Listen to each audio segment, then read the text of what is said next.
Baik, bismillahirrahmanirrahim. Assalamualaikum warahmatullahi wabarakatuh. Perkenalkan, nama saya Nur Kamalasari dengan NIM 2010301095.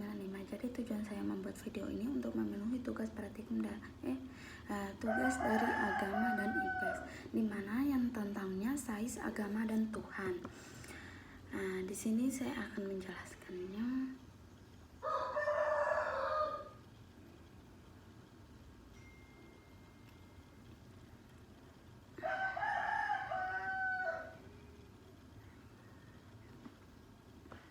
Sains, agama, Tuhan. Hubungan antara Islam dan sains itu didepresikan oleh gereja. Semakin kemunculan gereja rasial di Eropa sebagai bagian dari reformasi gereja pada era ini, kehendak untuk memenuhi tugas menjadikan agama menjadi pendorongan utama semua usaha peroleh sains. Sains memiliki cara pandang unik terhadap alam semesta, menawarkan narasi logis dan empiris tentang alam semesta. Di dalam Al-Quran bahkan ditegaskan bahwa sains, ilmu pengetahuan, bisa menentukan orang-orang yang beriman menemukan Tuhannya. Akan tetapi hal ini sering terjadi di dunia Islam pada abad pertengahan ini. Pada abad pertengahan itu, para ilmuwan manusia justru sangat leluasa mengoperasikan versi dan ilmu pengetahuan tanpa harus bertentangan dengan agama.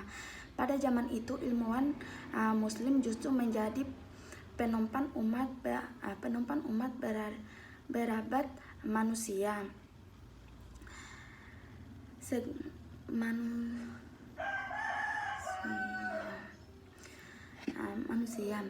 Matahari selalu terbit dari timur, panasnya dan teriknya akan menguap ke air sehingga menjadi awal yang menyebabkan hujan.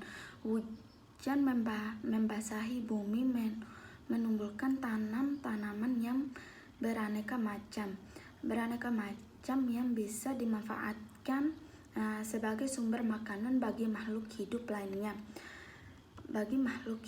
lainnya.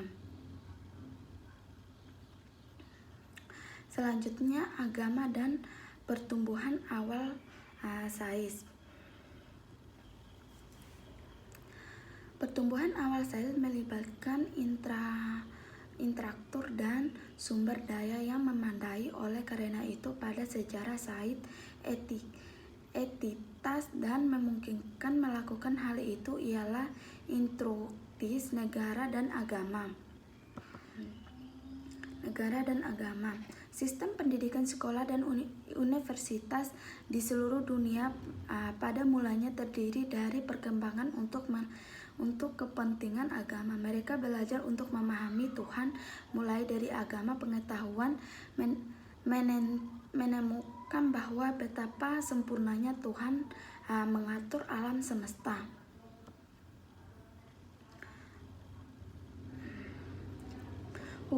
Hubungan agama dan sains pada zaman itu memposisikan sains memperkuat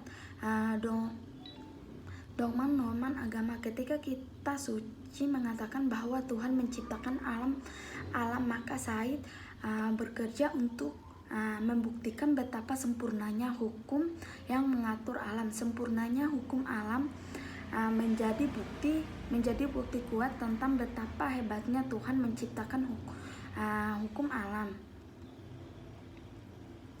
Agama dan perkembangan sains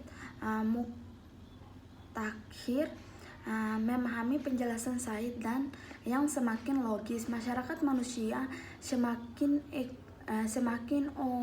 meditasi terhadap logika sains dan mengendapkan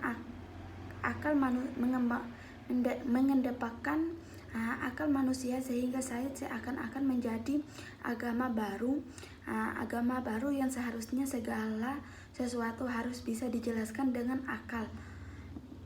akarodasi dan logis.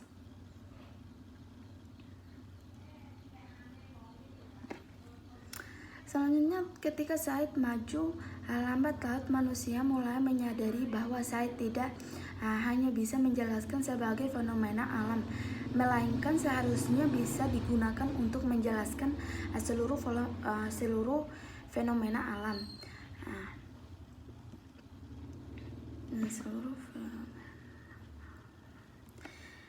Kepercayaan terhadap Said bahkan mencapai titik di mana kepercayaan bahwa demikian serupanya hukum alam, maka tidak ada satupun peristiwa yang bisa terjadi dengan melanggar hukum-hukum alam. Bagaimana dengan campur tangan Tuhan? Mungkin Tuhan bisa campur tangan terhadap salah satu peristiwa, tetapi campur tangan itu tidak dilakukan dengan melanggar hukum alam.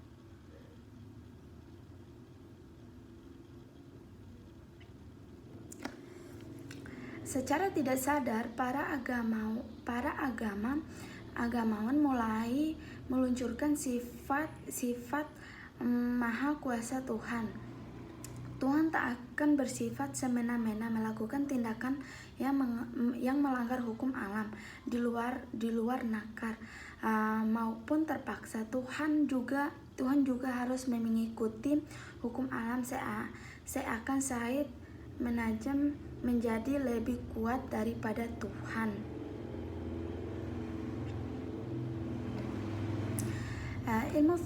Ilmu fisika nuklir menjelaskan bahwa kompliksi beragam atom di semesta ini pada awal berasal dari atom yang sederhana.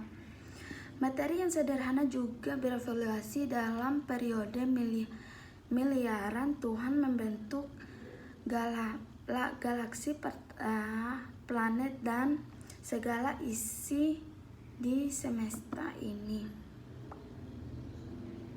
Ilmuwan biologi menjelaskan bahwa semua kompliksi makhluk tidak di bumi ini menciptakan proses evolusi yang panjang. Evolusi biologi ini mendapatkan dukungan dari beragam reaksi dan alam untuk memenuhi evaluasi alam. Mungkin itu saja video dari saya. Lebih dan kurangnya saya mohon maaf. Assalamualaikum warahmatullahi wabarakatuh.